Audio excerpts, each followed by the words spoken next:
It's the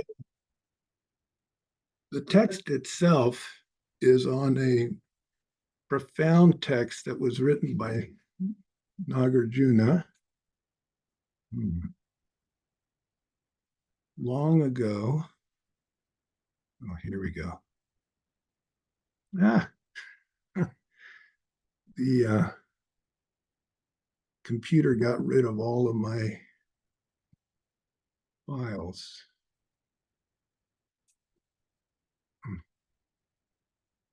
Okay, I'll try to find this newly. What happened? Did you lose? No, the computer is constantly trying to get me to shift from Google to Microsoft. Oh, yes. And yeah, that's the latest.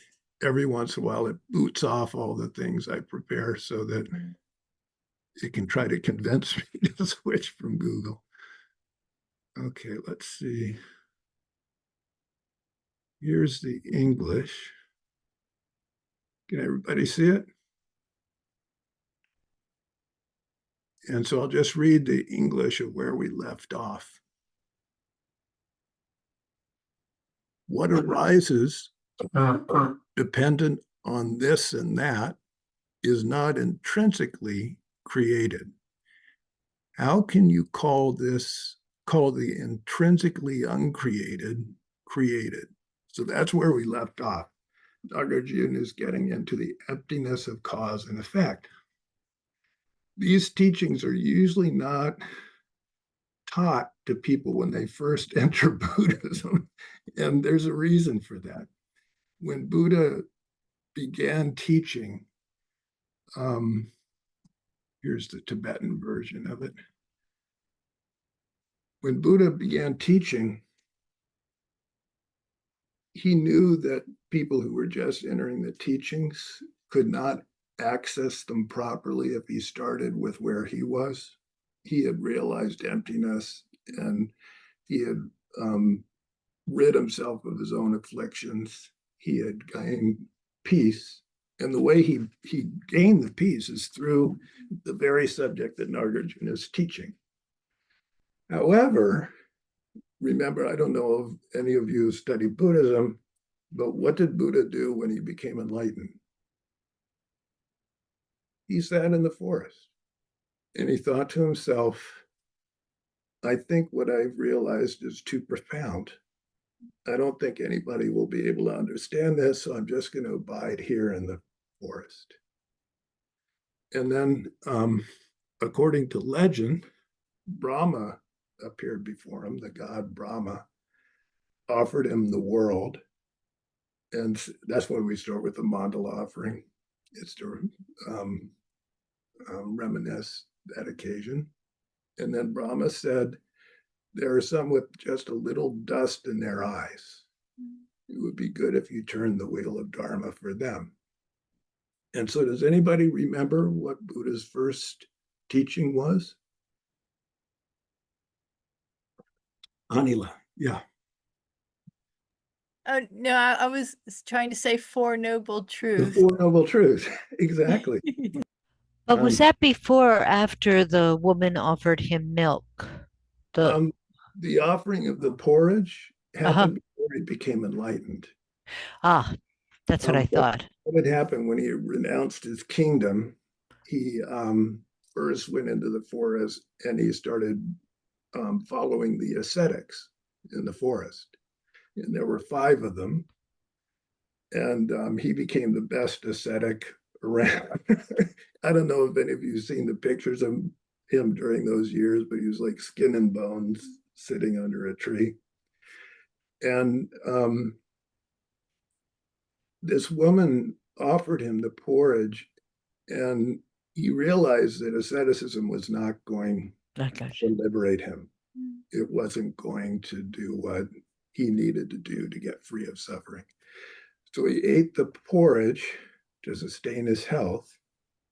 And it was that night that he went into the one-pointed concentration on emptiness at midnight. And by the time he awoke in the morning, well, he never slept. And he was awake the entire night. But by the time the dawn arrived, Mara had started to rise up against him. He had defeated Mara by loving kindness, not by anger, not by trying to overpower Mara, but the power of his love subdued the forces of evil that were rising up against him. The reason that that is said to happen when somebody becomes enlightened is that there are different, in this culture, when you go to get a job, who's in control of you? Whoever owns that business, right? And so the owner of this realm of samsara is called the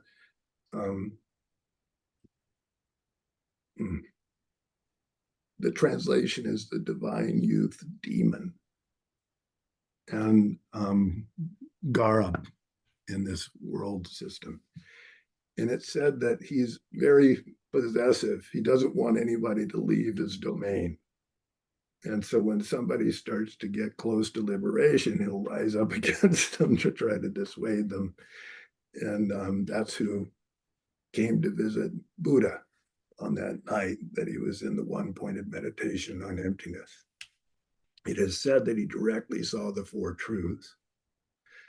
And when dawn came, he became fully, perfectly enlightened. So what does that mean? Perfectly, fully enlightened. In this school system, it said that the Buddha gets rid of two obscurations. The first is called the obscuration of the afflictions. We're all driven by ignorance, hatred, and desire, and jealousy, and worry, and all the things that afflict the mind. The Buddha wiped that out from the roots so that his mind was completely at peace. The second obscuration that a Buddha eliminates is called the obstacle to knowledge. And those are subtle stains of karmic deeds over millennia, countless eons, that obscure vision, clear vision. And so when the Buddha wipes those out, every object becomes the object of the Buddha's omniscient knowledge. Not only the object itself, but its emptiness. Yeah, Stevie. So would that be like doubt? Would that be doubt Yeah, or Buddha, wrong beliefs? all that gets eliminated. Wrong beliefs and doubt are part of the afflictions obstacle. So those get eliminated before the obstacles to knowledge get eliminated according to this path, according to Chandrakirti and others. So the subtle obstacles to omniscience are called bakchak. They're subtle stains in the mind from previous karmic action. And that's compared to if you have a jar and you fill it with garlic. If you empty out the garlic, there's still that smell of garlic in the jar, even though the garlic isn't there. And similarly, when the Buddha empties their mind of all the afflictions and no longer is creating karma and no longer subject to the effects of karma, they still have those subtle obstacles to work through. That's on the path of the Bodhisattva. So it was that night that the Buddha fully eliminated that last obstacle and they became fully omniscient. So after they were enlightened, I said he stayed in the forest for a little bit thinking nobody's going to understand this. People are too confused. The world is too horrible. Nobody's going to really understand this or be able to accomplish it. And then Brahma appeared and told him to teach. And so his first 5 disciples were those 5 ascetics that he had practiced with for 6 years. However, when he approached them, they talked among themselves and said, "Oh, this is the one, he gave up the ascetic life. Don't show him any respect. Don't even acknowledge him." And as the Buddha came, his radiance was so powerful that despite themselves, they found themselves standing up and then prostrating to the Buddha because his realization was just too overwhelming. And the first thing he taught them was that the paths of asceticism and indulgence were both mistaken paths, and that the Buddha follows a middle way. And then what he did from there is he taught the Four Noble Truths: the truth of suffering, the truth of the causes of suffering, the truth that suffering can end, and then true paths to end suffering. So what this text is saying basically is all those teachings that Buddha gave at first are true in a relative way. He was talking from what's called relative truth. That's the truth that you and I experience as we look at the world and we look at our experience. Yeah, Stevie. I just want to say that that synopsis I can't hear you. I'm sorry. just beautiful. I'm sorry. Can you hear me now? Yeah, I can hear you now. Okay. I just want to say, little synopsis that you just gave was utterly beautiful. Thank you. Stevie. Just because I heard it from good teachers. But thank you. Yeah, we did. Yeah, we did. It's a beautiful story. And it's a beautiful thing to think that such a thing is possible, because we all have Buddha nature. Just by having a mind, we have that potential. And so what Buddha started to do is lay out the path to attain what he had attained. And the first thing he did is talk about where we are, the relative truth nature that we encounter. And what do most of us encounter? Suffering. We started where we are, right? Birth is suffering. Old age, sickness, death are suffering. Being alone is suffering. Not finding the things you want, being parted from the things you do want. Encountering the unpleasant is suffering. So we started with what everybody can experience, and those are relative truth things. Does a Buddha experience them? No. A Buddha has transcended those things, but because they're omniscient, they can still see other beings encountering those sufferings, right? And so he taught from relative truth to guide beings so that they could start to get tired of the world. And that's why I'm sorry, I have That's to, the cord. I know. My old feeble body is showing the truth of the suffering of old age. But that's why I keep showing you this image. I'm going to hold it over here because that is, there was a king who asked the Buddha, he wanted to give a gift to another king in a neighboring country. What would be a good gift? And so the Buddha had him summon an artist and told the artist what to paint.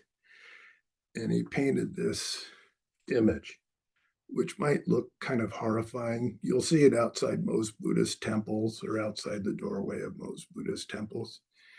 But everything in it has a meaning. And when the gift was given to the neighboring king, it said that he became enlightened on the spot because he understood the meaning of it, and it woke him up. So this is what the Buddha started teaching. And the reason that it's important to start here, and the reason Buddha didn't begin his teachings straight with the teachings on emptiness, is that he knew that for beginners, if they heard the teachings on emptiness, they'd arrive at a mistaken conclusion. And you'll see this, I encountered it a lot because I worked with bringing together different Buddhist groups to celebrate Buddha's birth, parinirvana, and passing. I mean, enlightenment and parinirvana. And some of the school systems that don't accept the Buddhist teachings on emptiness, they have teachings on emptiness, but not as in depth as Nagarjuna went. Some of the schools that don't accept it have a hard time when the schools that do accept it recite the Heart Sutra, because Heart Sutra says no path, no enlightenment, right? And so not understanding what emptiness is or what's being refuted, lots of people, when they hear that, they start to discount the Buddha's teachings on karma, suffering, rebirth, and how to end that cycle of suffering. That's not what the Buddha meant by emptiness. When he says no path, what's being refuted is any path that has a self nature to it. It's the very clinging to ourselves and to the things in our experience as if they exist from their own side without depending on anything else that causes us to form karma, afflictions of mind. And through those afflictions and the actions that we do, causes for continued suffering and engagement in this cycle of suffering. And so to get rid of that underlying cause of our suffering, that grasping to self nature that we do we do it instinctively because we've done so from beginningless time, according to the Buddhist teachings. But we also do it intellectually when we've encountered teachings in our lifetime that talk about the self. Any of you study Western psychology? You do. So then you'll be familiar that if you study psychology, they're constantly talking about the self, right? As if it's a thing. And so that's called learned egotism or learned wrong view, where anybody here study like some paths that talk about Atman? Is anybody? What? Atman. Oh, Atman. Yeah. You'll see this on social media posts. You just have to get in touch with your true self to be free. You've seen that? It's all over the place on social media. Some people are raising their hand. That's the problem.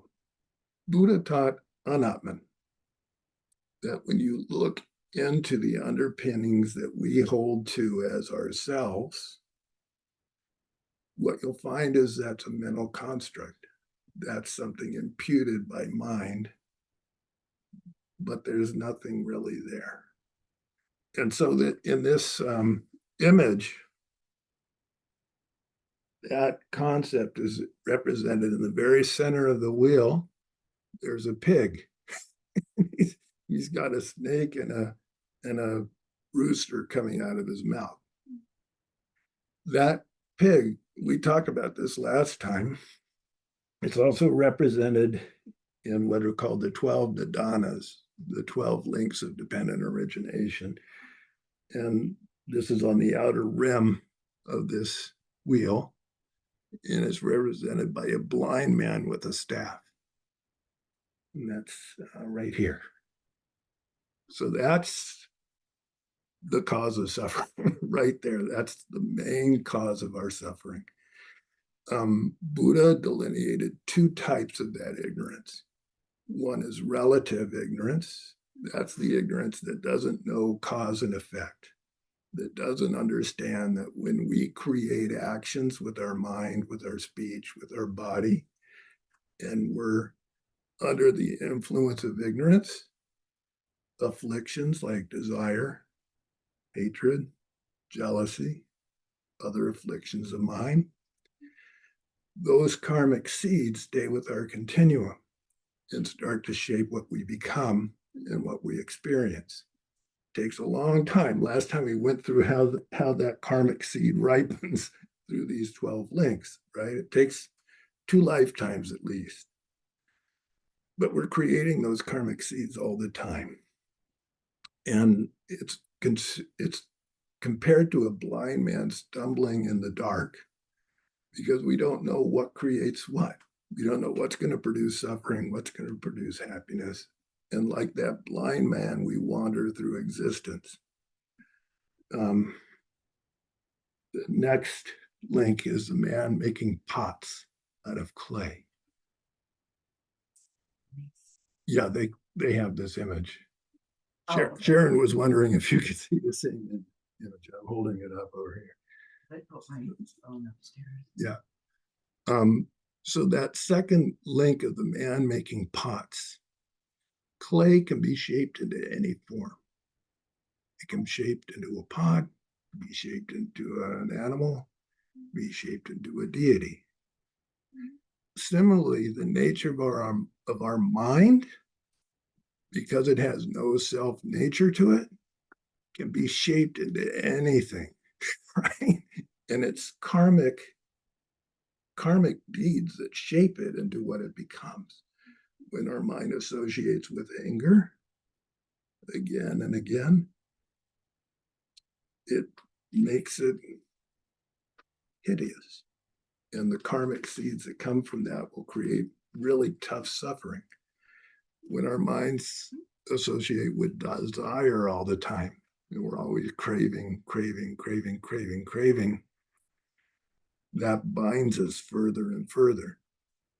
So it depends what we're cultivating in our mind, whether we're creating our own happiness or our own well-being. Shantideva said, even though all beings desire happiness and don't want suffering, all beings are running towards suffering as if that's what they really want. And it's because we don't understand that basic principle that what we do and the motivation for what we do with our minds, our speech, our bodies are shaping what's going to happen to us and what we're going to become. So that's the first type of ignorance. And Buddha started by trying to wake up his disciples of that misunderstanding, that misknowledge. And so he taught about relative truths and how they work. And the Four Noble Truths, cause and effect, the five skandhas, those are what make up our body and mind, the different, it literally means heaps or collections that make up our bodies and minds. He talked about the 12 ayatanas, the generators of sensual experience. We have eye consciousness, its power and its object. Ear consciousness, its power, its object. Nose, tongue, tactile, and then mind. Altogether, those 12 ayatanas, there are 18 dhatus, which means 18 realms of experience that we have. So Buddha taught all those things to get rid of that first type of ignorance, the ignorance that doesn't know what causes what.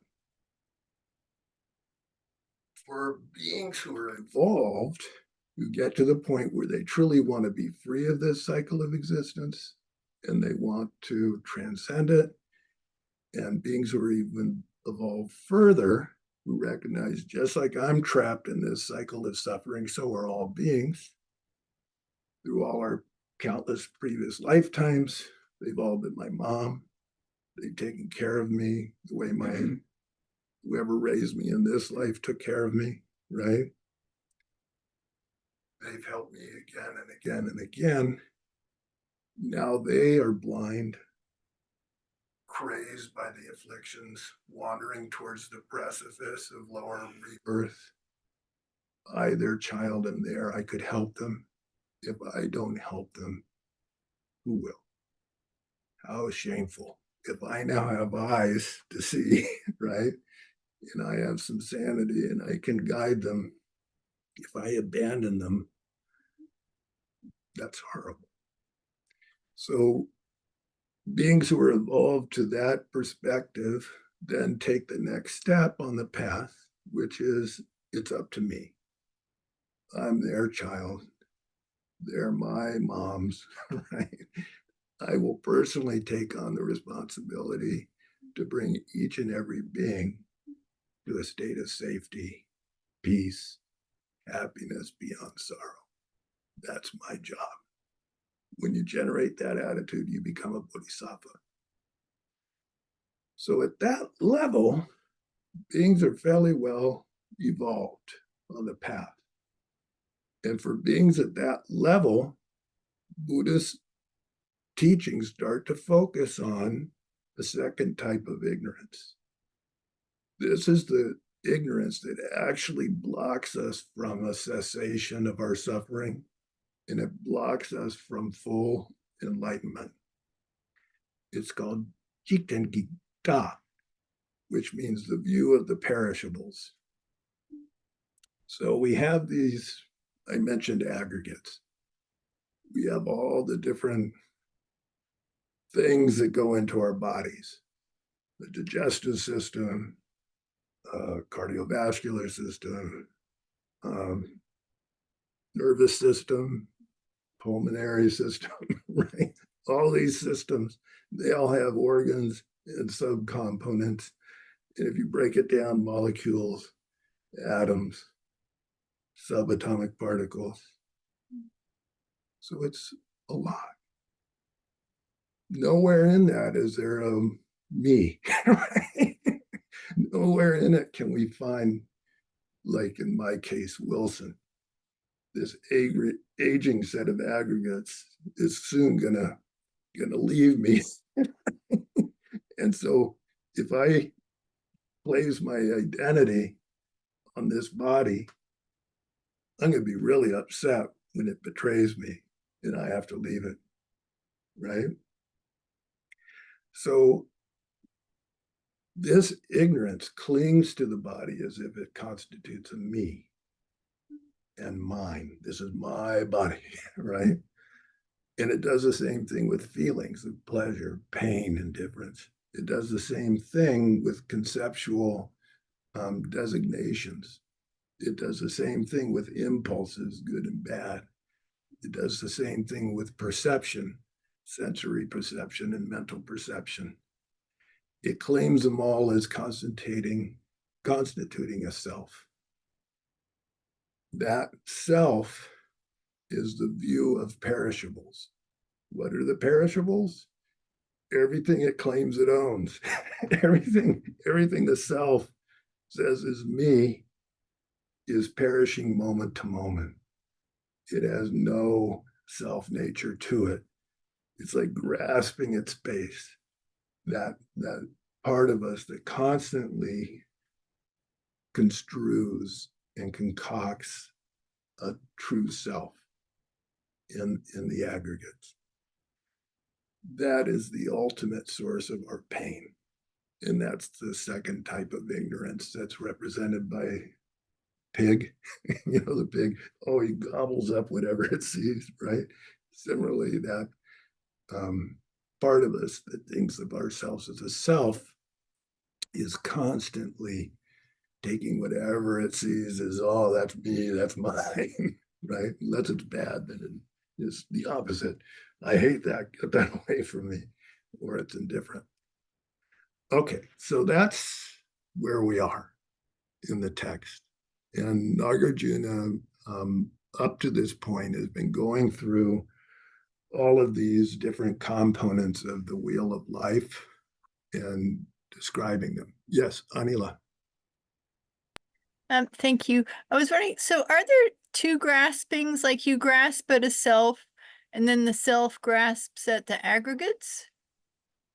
Or does the self the just way it's usually said is there's emptiness of self and emptiness of phenomena. That's usually how it's said. And usually the way that the analysis starts is by looking at what we call a self and putting that under our scrutiny in meditation and through logic.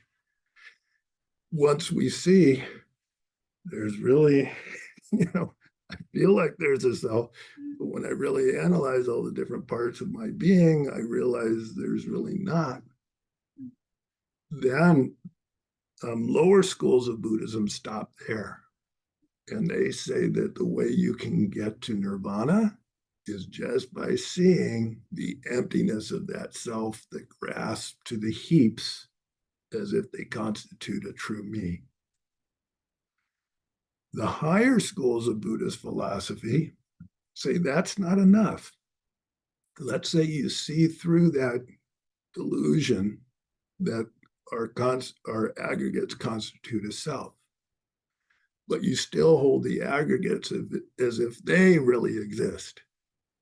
Well, then that's going to bind you, because anywhere that grasping itself adheres to, that's going to keep the cycle spinning, and it's going to keep karma forming, and it's going to keep the afflictions arising.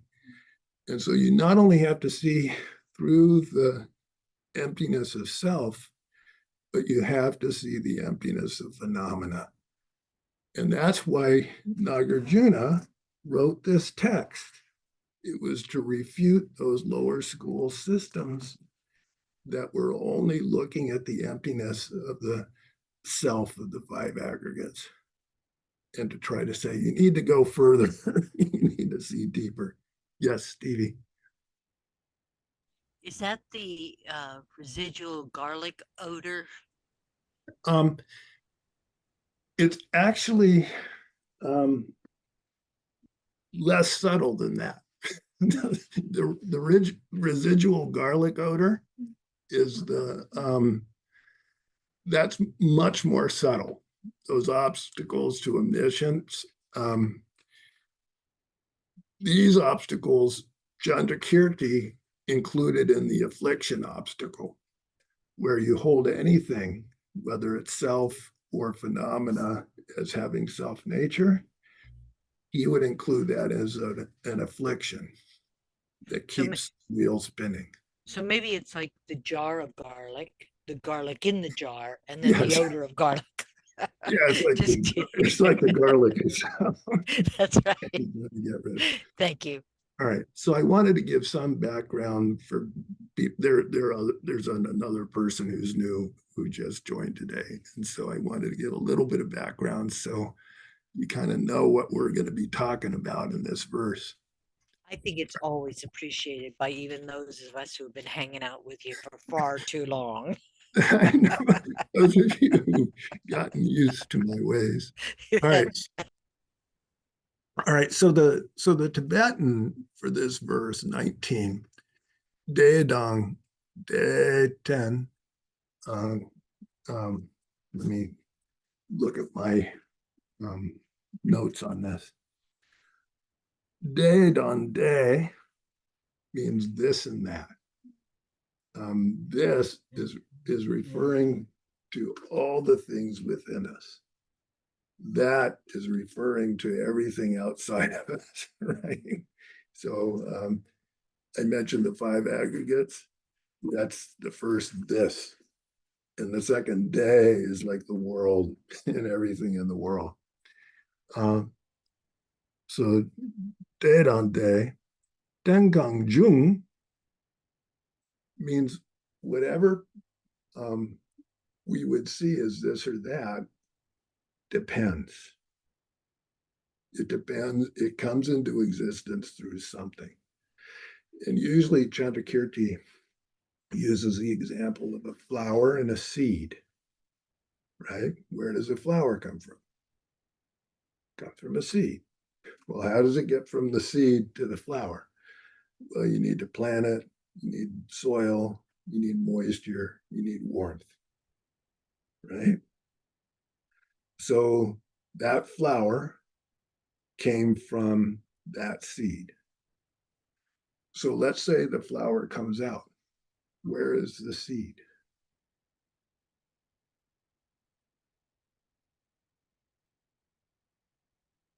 There's no seed anymore, is there? Right? We got into this, Stevie. You questioned me at the end of last time because I said for a result to come out, the cause must disappear. The root cause must no longer be. What do you think? Am I wrong about that? For a result to come out, the cause must cease. But I think the word is transform, not ceased. yeah, we could use the word transform. The seed transforms into the flower. However, can you validly then label that flower a seed? I know some of you say, well, there's seeds inside the statement or something. But I mean, the flower itself, in common parlance. Nagarjuna said that the proper understanding of emptiness does not contradict the norms of the world, the conventions of the world. And so in the conventions of the world, if a flower is there and somebody said, oh, look, there's a seed, would they be correct or mistaken in common everyday parlance? They'd be mistaken, right? They'd be mistaken. All right. So what Nagarjuna is doing through this exposition is getting rid of the notion that that seed, the cause of anything coming out, has a self nature to it, has any nature to it. Because his argument is if something depends on something else, it cannot have a self nature. If it depends on something else for its origination, for its arising, it must be dependent and therefore cannot be said to be self-existent, to exist in its own right. Right? And he's doing that with causes. Causes are empty.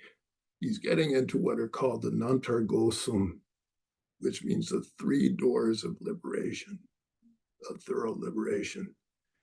Things are causeless. That doesn't mean cause and effect doesn't happen, but it means when you examine those causes, they have no self-nature to them.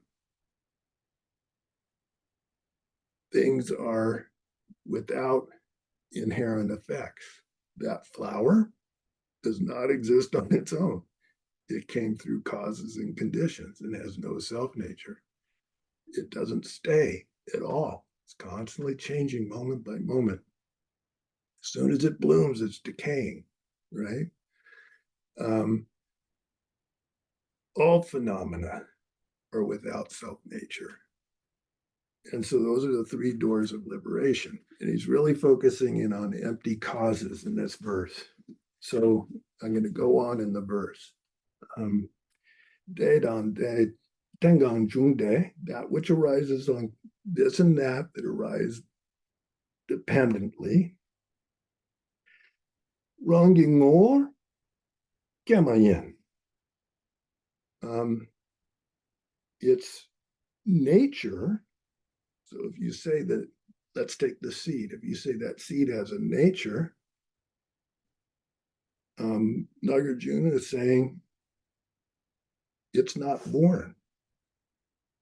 So what does he mean it's not born? Its nature is not born. Ronging or means its own nature. Let's talk about the seed. Gamayin, gamayin, gamake. This is in gamake is this line here. Its nature is that which is not born. So this is a really hard concept to get. I'm going to finish the verse and then I'm going to say more of what it means. Deni, that, geshe, that which is called arisen. So let's say that seed, which is called arisen.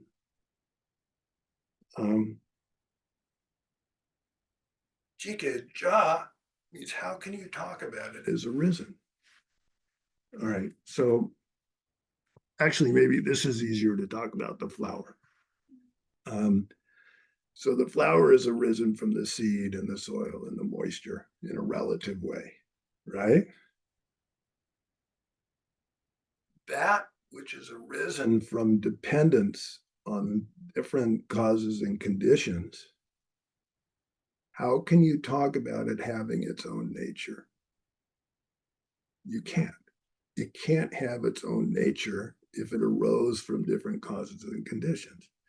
That seed, for it to transform from a seed into a flower, it cannot have the nature of being a seed, or it would always be a seed, right? And because it does not have self-nature, it can transform from a seed into a flower. I mentioned some school systems get really upset when the Heart Sutra is recited because they think it's refuting karma or refuting the path or all that. And it's because of mistaking what it was that was being refuted by the Heart Sutra. Cause and effect are not being refuted here. What's being refuted is anything having an essential nature to it. Nagarjuna said, within emptiness, all things become possible. Without emptiness, nothing is possible. So if that seed had self-nature, it would always be a seed. It would have always been a seed, and it would not be able to produce a flower because it lacks any self-nature, because it's arisen dependently. How can you ever say it arose? That its nature arose? It doesn't have a nature, right? Same with us. And you're supposed to take this back to yourself. Right now, I'm in a human form. You're in a human form. How did we get here? From a Buddhist point of view, we must have done a lot of good deeds. If you look at most life, we're pretty lucky as life goes. As humans go, how many humans get to live where we're living, enjoy the comforts we enjoy, have access to Dharma, have an education? Somebody did good by us, according to a Buddhist logic, because any happiness from a Buddhist point of view comes from previous virtue, good deeds. Guntung Rinpoche once said, past life Rinpoche, thank you so much for producing this perfect human life. This life Rinpoche, please don't throw me into hell. My Sarah Rinpoche used to say, you want to know what you did in your past life? Look in the mirror. You want to know what's going to come to you in your future life? Look in your mind and look at what you do and how you think. So it's a little bit scary when you start realizing what Nagarjuna is saying here. It's like a little frightening, but it's also liberating at the same time. We're not stuck in a bad situation. Never. Everything is workable. All we have to do is know what causes to bring to bear to any situation to uplift it. We can take whatever happens to us and turn it into the path, because we have no self-nature. Things are not stuck. They're fluid. They're constantly moving. And we can create the causes and conditions we want to create for a future trajectory that's good. Bad situations are impermanent. They'll change. So everything's workable, but also our current good fortune is not guaranteed. And so there's constantly a sense that we have to work on it. All right. So I mentioned causes and conditions. Karma is the most complex of all the Buddha's teachings. A lot of the things that Buddha taught you can check for yourself, and it's not too hard to check. For instance, his teachings that afflictions of mind bring suffering. Sometimes with my clients in therapy, I'll ask them, so what do you think? Would more anger make you happier or less happy? And all of a sudden, less happy. So those teachings are pretty obvious, and research will bear it out, right? So will having a more loving mind, would that be nice? Yeah, that would make me happy, right? And so the research bears out everything the Buddha said. But the teachings on karma, those are the most subtle, complex teachings of all. And it said that only when the Buddha fully gets rid of those obstacles of knowledge, that a Buddha can fully see what causes what. Exactly. Oh, I see exactly what caused this event to occur. We can guess, but only a Buddha is said to be able to see it directly. Everything else we can check. But that part, most Buddhists in debate get to the point, well, Buddha was right about everything else. I can kind of logically see how karma works and I get a sense of it. But I got to go a little bit on trust, that he knew what he was talking about in terms of exactly what causes what. So the point being made in this verse is that nothing has no cause as a self nature to it. And that's how a cause can become an effect, because it doesn't have self nature. The next verse, he's going to go into effects. He's talked about the emptiness of causation. And so now he's going to get into the emptiness of an effect. I'll go to the English to make this a little bit easier. If you hear it in English, then when I go through the Tibetan, it doesn't sound so complex. All right. Peace, through exhausting the cause, manifest as so-called termination. How can you call the intrinsically unterminated terminated? So he's talking about nirvana. And in an earlier verse, he pretty much said directly, what is nirvana? Nirvana is that realization of emptiness. When you realize that nothing has a self nature and you realize it deeply in deep meditation, that's what frees the mind. And that's when you end your own continuum of suffering. By doing that again and again, that's what brings you to nirvana. Here he's saying, how can you call that termination of the afflictions nirvana? How can you call it a termination? Why? Why is he saying that? Because it doesn't come on its own. It's dependently arisen. Therefore, it cannot exist as a self nature thing. It has no self nature to it, that termination. So I'll go through the Tibetan. Let me put the Tibetan up on the screen here. And by the way, when I send out the class announcements, these texts are in there if you ever want to, if you want to like pull them up on your phone or whatever, you can look at them as we go. I used to copy text for people who came to class, but since we got online, I've been lazy. So please forgive me. All right. So, okay. So the first one, gyuse, means the extinction of a cause. Nyile, from that itself, Shiva, comes peace. So what is nirvana? It's the cessation of the cause of suffering. When that blind man, when the pig in the heart gets eliminated through wisdom, peace.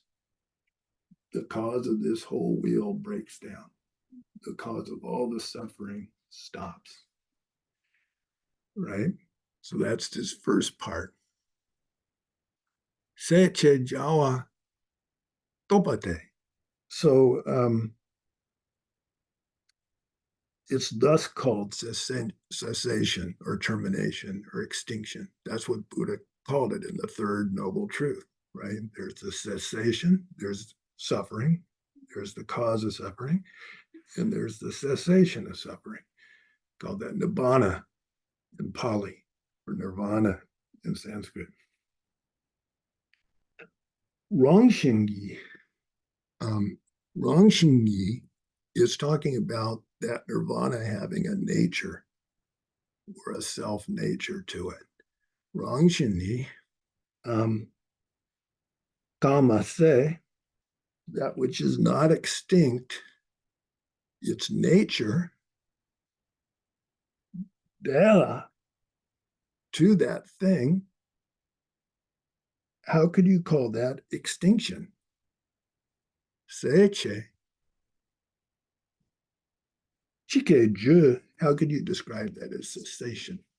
So what's being refuted here is a lot of times when you hear about nirvana, a lot of people will think, well, maybe it's a place, or maybe it's a state beyond suffering that has its own nature to it. And what Nagarjuna is saying, it came out of causes and conditions. It's dependently arisen. How could you call that having a nature? Because anything that's coming out of dependent origination can't have a nature. So the lower schools argue back and they say, well, since nirvana is the termination of the afflictions,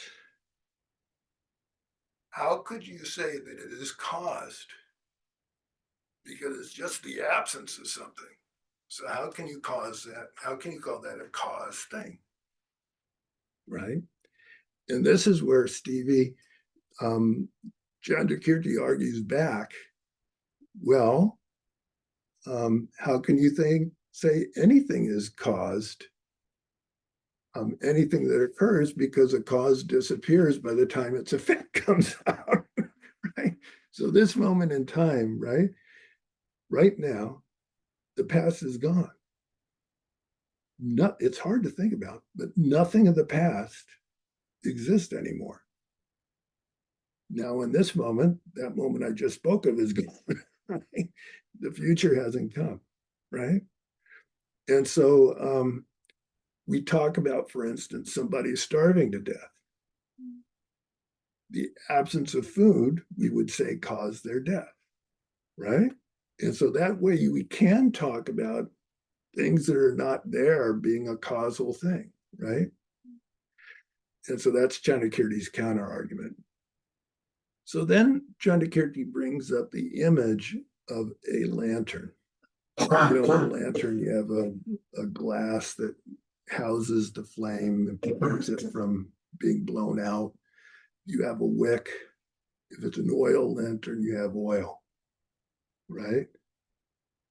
So with all those things present, with the introduction of a flame, you get light. As long as that lantern is there, as long as the wick is there, as long as the oil is there, you have the flame and the light. But when the oil runs out, the causes and conditions sustaining the flame are no longer there, and neither is the flame, right? So that termination of the flame, is it caused? The flame exists, the flame itself, did it ever have a nature to it of its own? It was totally causally dependently arisen, right? So its existence, was there any nature to that existence of the flame? You could say it's hot and it's burning as of things, right? But does it have its own nature that makes it a flame? Or is it totally dependent on those other factors? Its termination, does that termination of the flame have any nature to it? No. It has no real nature to it. It's the absence of the causes that were driving it. Similarly, nirvana is the absence of that ignorance and the afflictions that come out of that ignorance and the actions that come out of those afflictions. When those dry up, when those are no longer there, there's nirvana, there's peace. We have a natural state beyond sorrow. Any of us can achieve it. We have to create the causes and terminate the things that drive the suffering. And that's in the image of cyclic existence. That's where Buddha is outside this wheel of suffering up here, and he's pointing to a full moon that represents nirvana, the state beyond suffering. The Buddha has extricated himself from this wheel of becoming and is completely free. And they're inviting us to do it too. I did it. You can do it too, right? You just have to get rid of the afflictions and all the things driving them. All right. So the termination of suffering has no self-nature. That's the main point that's being made in verse 20. All right. So that brings us to the next verse. Verse 21. I'll read the English and then we'll go into it a little bit. Thus, nothing whatsoever is created, and nothing whatsoever will cease. The path of cessation and destruction was taught for a useful purpose. And this kind of brings us to where I started, right? So if it's true that by their very natures, we have no self-nature, that nirvana is simply realizing that directly again and again until our afflictions and the ignorance that drives our afflictions cease, right? So there's no real creation or destruction of things because things have no self-nature to them, right? So why did Buddha teach about the Four Noble Truths? And I started the class with that piece. The reason that Buddha started with all those teachings was because the Buddha saw that most beings from the time they're born till the time they die, they're chasing illusions of this is going to make me happy, that's going to make me happy. If only I had that, if only I could get rid of that. And they're imputing self-nature to themselves, their world, and the fantasies they're chasing after. And instead of finding contentment, what grows? Desire grows, ignorance grows, hatred grows, right? And where does that take them? At the time of the breaking up of the body, whatever the most powerful karma is, takes them in their next realm of existence. And they do it again. And then they do it again. And then they do it again. When did it start? It had no beginning. But it can be ended. It can be ended. The way to end it is through the perfection of wisdom. Because it's the perfection of wisdom that can terminate the ignorance that drives the whole process. And so that when we can fully do that, we too can wake up and be free. With the Buddha, they are beyond, because they have that wisdom, they don't create karma. Their activities are called trinley, enlightened activities arising out of that wisdom, that non-dual wisdom, driven by compassion instead of hate and fear and desire.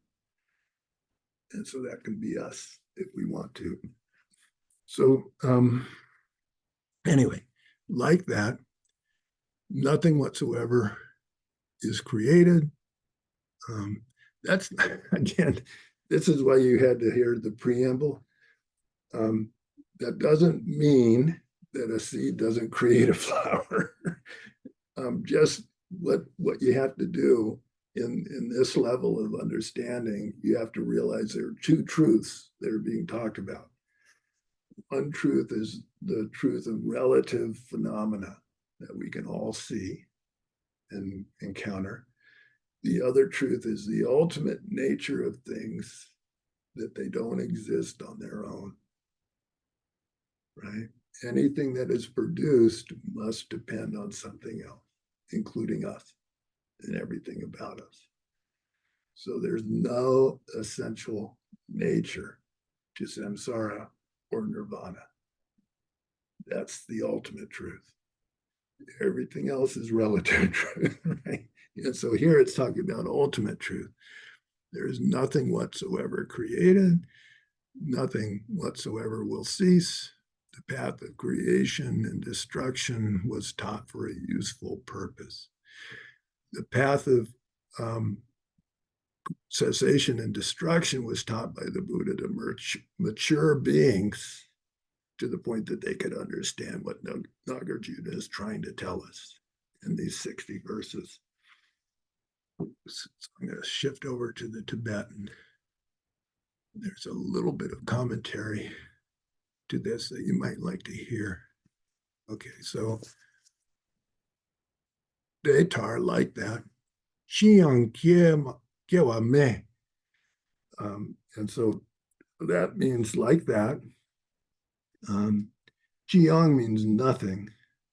Kiewa Me, nothing arises whatsoever. And then the next line, Xiang Gakpa Migiro, also nothing whatsoever ceases, ends. So you'll see this a lot of times in different schools of Buddhism. Buddha's parinirvana. When Buddha entered parinirvana at the end of his life, did he end? Was that the end of Buddha? What do you think? So you're those who can't see Lenore, she's shaking her head no. Which is actually Nagarjuna had that point of view. His point of view is there's no way the Buddha on the path of the Bodhisattva spent 3 great eons perfecting generosity, morality, patience, effort, concentration, wisdom, and all the other perfections. He appeared finally as Buddha Shakyamuni, turned the wheel of Dharma. All of that eons of virtue had a potency to it that obviously would not end with the end of the Buddha's life. Also, unlike other schools, there are some schools of Buddhism that say that nirvana constitutes destruction and it's the end of the mind. Right? When the Buddha enters parinirvana, that's the end of the continuum of the Buddha. And Nagarjuna is like, no. The thing that the Buddha ended was the afflictions obstacle and the obstacles to the mind of the Buddha goes on. And this gets into Mahayana Buddhism, particularly Vajrayana Buddhism, that talks about the most subtle level of the mind that cannot be destroyed. It keeps going and going. It's dependent. One moment of mind depends on the previous moment to produce it, but it cannot be destroyed by earth or fire or water or anything else. It's not physical. And so when a Buddha reaches the end of their afflictions and they attain omniscience, that doesn't go away. And it continues to manifest as needed by beings because of all their aspirations and activities on the path of a bodhisattva. Right, so the next 2 lines. Gyawadani, arising, and Jikpe Lam, the path of destruction, the path of arising, the path of destruction. Gongbe means the intention. Dun means meaning. The Buddha's intended meaning to Dembaho. They were taught. with an intention. The Buddha had an intention in mind. So the lower schools came back against this verse and they quoted the Buddha. One of the quotes that everybody agrees the Buddha said is, alas, all compositional things are impermanent. They undergo production and destruction. From birth comes death. Through pacification of these is blissful peace. So Mahayana agrees that Buddha said that. Theravada agrees that Buddha said that. Everybody agrees that Buddha said that. And so the lower schools come back with that verse and say, well, you're just saying here there's no arising and there's no destruction. Buddha said there's arising and destruction. So why did he say that? And so I just told you why he said that. He taught that because Tsongkhapa, when he reached kind of the pinnacle of his career as a scholar yogi, he wrote a text called Separating the Interpretable from the Definitive. And he got into all, these are some of his texts behind on either side.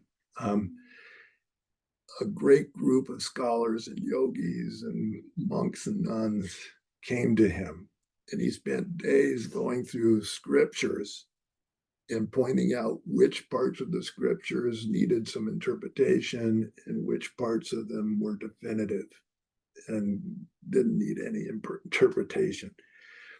And basically it comes down to this point. Anything that is taught about relative truths needs some interpretation. Why? Because relative truth, it's also in Tibetan called Kunzobdempa, which means obscured truth. That means relative phenomena which are interpreted through the lens of imputing self-nature onto things, and therefore they're not the ultimate way that they truly abide. All the teachings that are about those sort of phenomena need some interpretation. The teaching that Buddha taught on the absolute nature of things, that's what Buddha actually sees. A fully enlightened being all the time sees the emptiness of phenomena, as well as the relative arising, abiding, and passing away as phenomena. It's called the appearance side of cause and effect. Its ultimate nature is empty of any self-nature, right? But a Buddha is constantly seeing that, and therefore they're unafflicted and constantly in the state of helping beings and liberating beings from the superstition grasping to all of those phantoms of appearances as if they have some self-nature. That's what causes all this suffering, right? So anyway, that's why the Buddha taught those relative truths, was to disenamor beings from chasing after the phantoms of cyclic existence, right? And I went through, if somebody can gain renunciation and they can gain bodhicitta, and they become ripe for these teachings on actually how to liberate themselves from that samsara and that suffering. Which brings us to the next verse. Verse 22. How are we doing on time? We got 10 minutes. I could do one more or questions if anybody wants.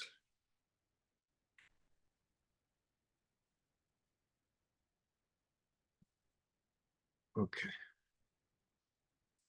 So, verse 22. By knowing creation, you know destruction. By knowing destruction, you know impermanence.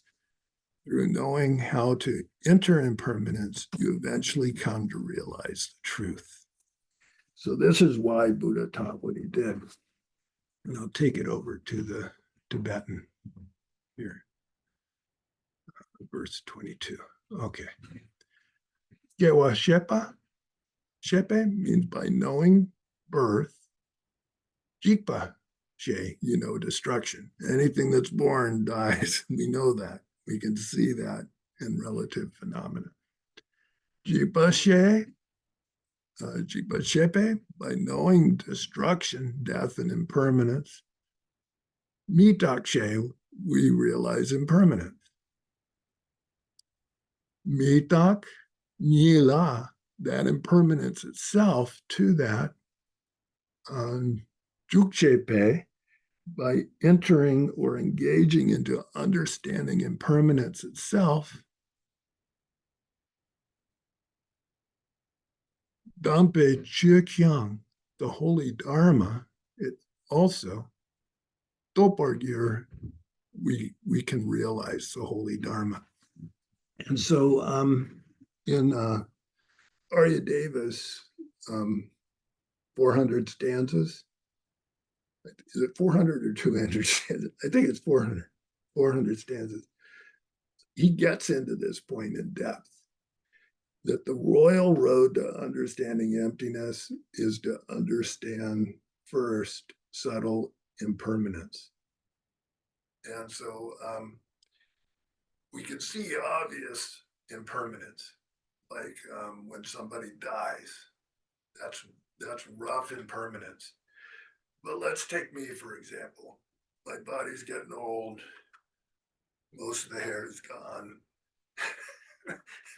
The health isn't what it used to be, right? When I was 20 or 25, right? How did it get this way? When this body dies, you'll kind of know, oh yeah, Wilson was getting old and his health wasn't great. You kind of know, right?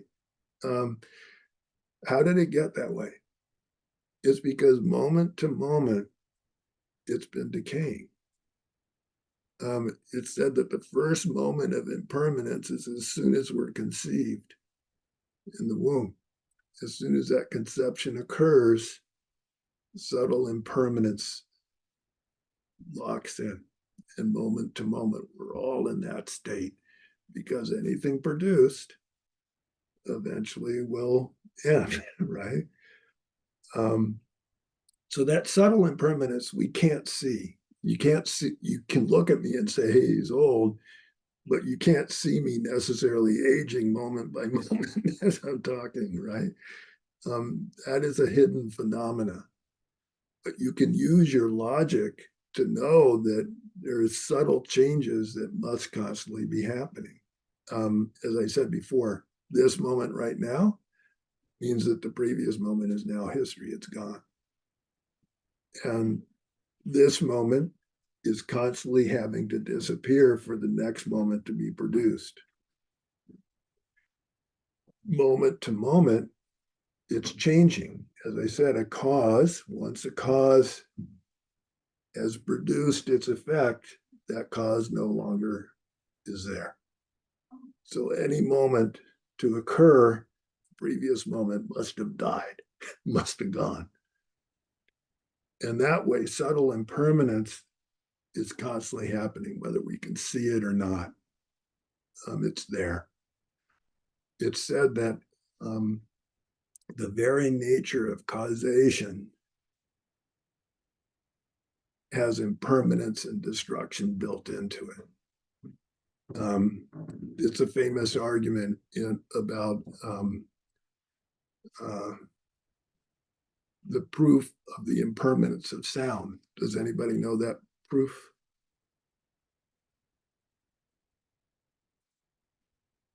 Okay. The way the debate starts, we're talking about subtle impermanence, right? Gross impermanence, we know, when something breaks or somebody dies, right? But the teachings on subtle impermanence are that moment to moment, everything's changing. Nothing is constant even for a moment. Perceptual impermanence. And it's just the nature. I mentioned that everything now means that everything that just preceded is no longer there. And I mentioned when a cause gives its effect, the cause disappears. And so that's just the nature of produced things. And so one proof in the debate ground logic in Tibetan monasteries, they'll say, draw chuchen, means take sound, for example. Mitak day, it's impermanent. So that's the claim. Take sound, it's impermanent. Why? Because it's a produced things. So there are three ways to analyze that. Is everything that's produced impermanent? What do you think? Do you know of anything that was produced that's not impermanent? Oh, I was going to say yes, but then you asked that question, and then it made me pause. You're supposed to wait till the other debater answers your question. Okay. Okay, you can chew on that for a second. Second question. If something is unproduced, is it permanent? Take space, for example. Space is unobstruction. That's an unproduced thing. Is it impermanent? All right. So if those two are proved, if an unproduced thing is therefore permanent and anything produced is impermanent, then take sound. Is sound a produced thing? Yes. Say yes, then you've fulfilled the proof. You've analyzed it three different ways. So sound is a produced thing. Therefore, it's impermanent. So I have a question, Yeah. and it's a little switch of the subject. So if there is a point you wanted to make further, I can be quiet. No, this is fine because we have to wrap up anyway. But go ahead. So I I hang out with a lot of new people to Buddhism, Mhm. and I sometimes become very concerned that emphasis is on this direct perception of emptiness with little Understanding of what that with is. with no with little emphasis on dependent origination. Oh, And I just it just concerns me. And well, I think that I think it's wrong. it is wrong. And that's why I spent the first part of this class talking about dependent origination and all the relative truths, Uh-huh. because it's part of the bodhisattva vows is you break a branch vow if you teach emptiness to someone without preparing them with the teachings on dependent origination. Oh, Why? I didn't realize that vow ended without the teachings of dependent origination. I just thought the vow was teaching emptiness to somebody who like isn't ready. But I guess it's the same thing now that you said that. I They get it. haven't been prepared. Why? Because if you teach emptiness without going through dependent origination, somebody's going to go through the wrong view of nihilism, Mhm. thinking that you're saying things don't exist. I see them thinking that if they sit long enough, they'll get to this event, like a place. And I'm like, well, that's not quite Well, that's exactly how it works. no, that's not how it works at all. In Yeah. fact, doing that just makes the mind blank, and it can make somebody less intelligent. Just trying to zone out into an empty space or something, and that's still a conceptual state of mind. Well, Um, thank you. Thank you. Sharon's reminding me of the time, and so And I'm gonna. thank you for that. Thank you for that. Sometimes I worry I'm on the wrong path, that I'm on wrong thinking. So it's good to check it out. Well, Nagarjuna is going to get into it. In fact, in verse 30, he comes to this very point that you just made, Stevie, and he really talks about what can go wrong by somebody misunderstanding emptiness or being taught about it without Yeah. the proper background. So thank you. That was a Oh, good point. all right. Thank you. I'm going to bring up the concluding prayers. It's the same prayers. Thank you, as everybody, for putting up with my questions. Stevie, I like your question. Yeah. Anytime. Sashi Boogie Joji Because Metal. we talk about we were legend and the Kimbadi Suggestion to make a worry. Trokum Nam Dakshinga Chupai. You don't go to Rana Mandala. And further back, there are some dedication prayers near the back.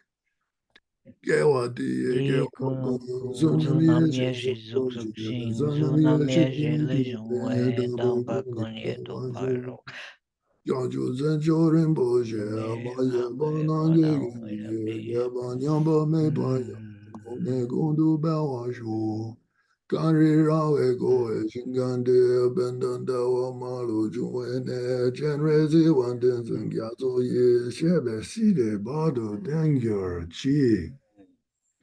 Well, thank you, everybody. I feel really, I'm Thank you. more for coming. We can have an actual direct class.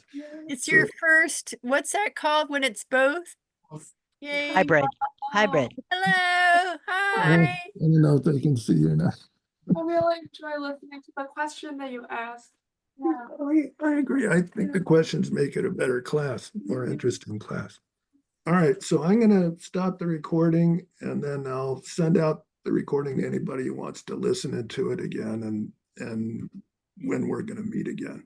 All right? Okay, bye, Wilson. Be well. Yeah, thank you too. very much, Wilson. Stay healthy, everybody. Bye, everyone.